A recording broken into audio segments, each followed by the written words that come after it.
વિદ્યાર્થી મિત્રો, પ્રકરણ 1.1 11મો દાખલો આજે જોઈશું. પાના નંબર 15 ઉપર ધ્યાન આપો. 52 પત્તાના ઢગમાંથી એક પત્તું યાદચ્છિક રીતે ખેંચવામાં આવે.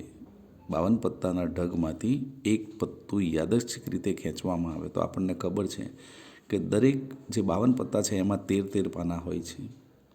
કાલીના 13 પાના હોય, ફૂલીના 13 પાના હોય, સરગટના 13 પાના હોય અને લાલના 13 પાના હોય. હવે 13 પાનામાં એક એક્કો હોય, બરાબર.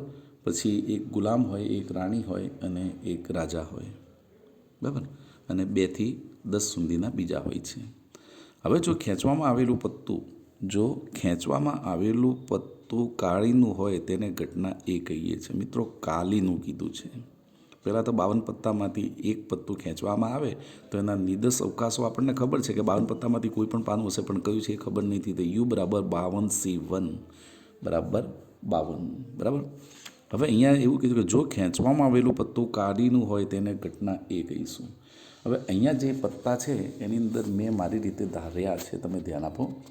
કાલીનું પાનું છે એના માટે આપણે K લખીએ છીએ, ફૂલીનું પાનું છે એના માટે F લખીશું, અને લાલનું પાનું છે એના માટે મેં L લખ્યો છે, અને ચરકટના પાના માટે S લખ્યો છે, બરાબર છે.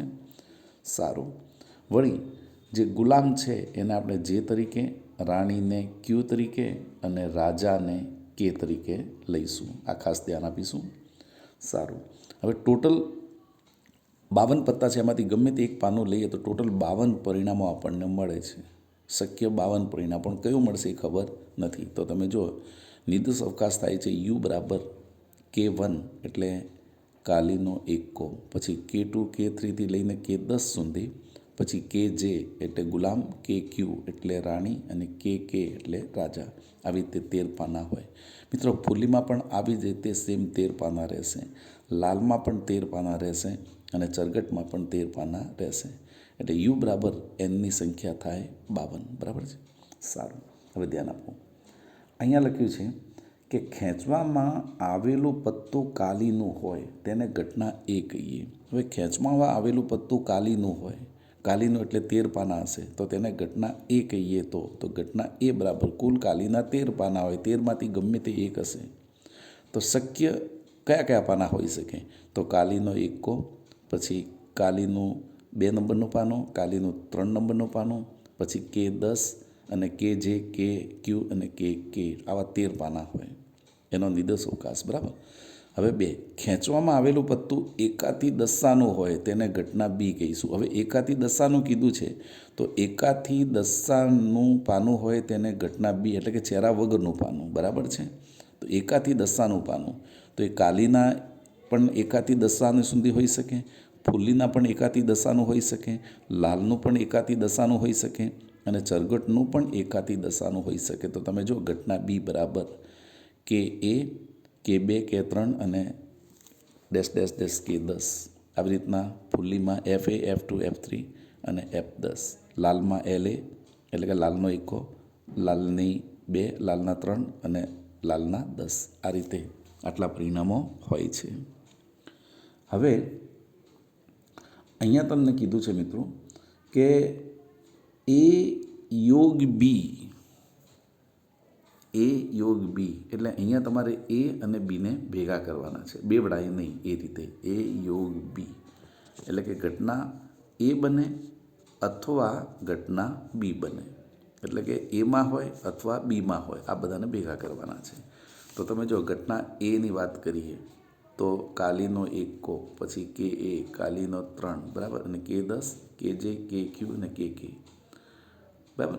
ઘટના A અને ઘટના Bને ભેગા કરવાના છે. તો હવે તમે જો બીજું બાકી શું રહેશે?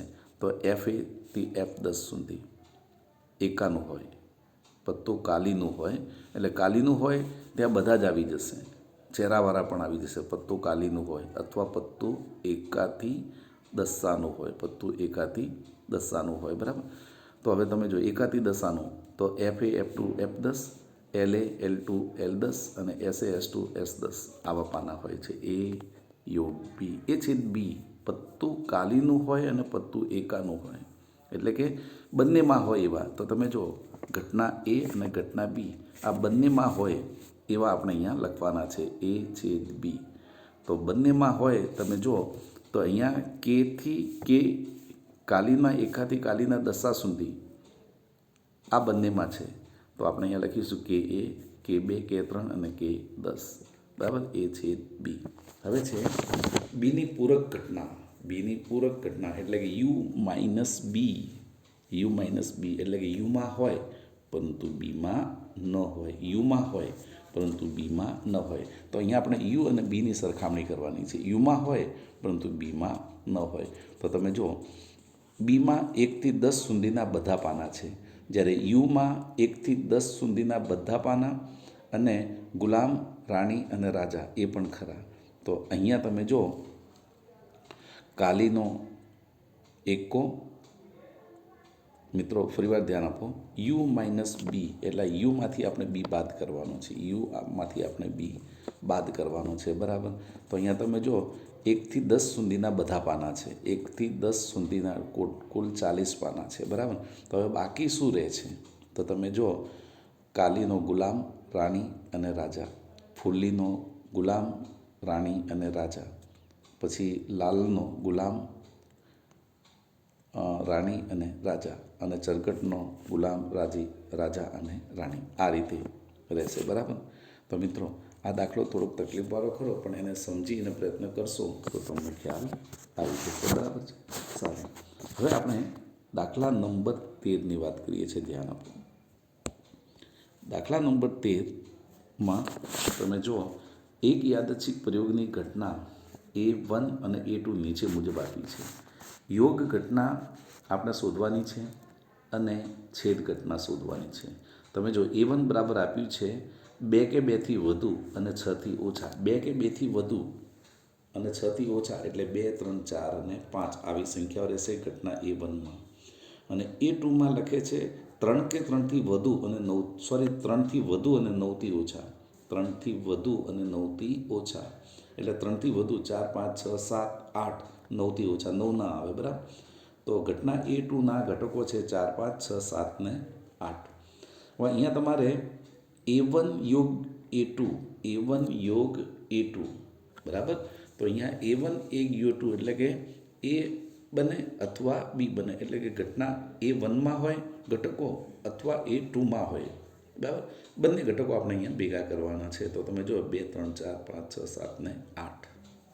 હવે A1 છેદ A2 એટલે કે A1માંય હોય ને A2માંય હોય તેવા ઘટકો. તો અહીંયા તમે જુઓ A1 અને A2માં બંનેમાં હોય એવા ઘટકો છે 4 અને 5. 4 અને 5. તો દાખલા નંબર 13ની વાત પૂરી કરી મિત્રો.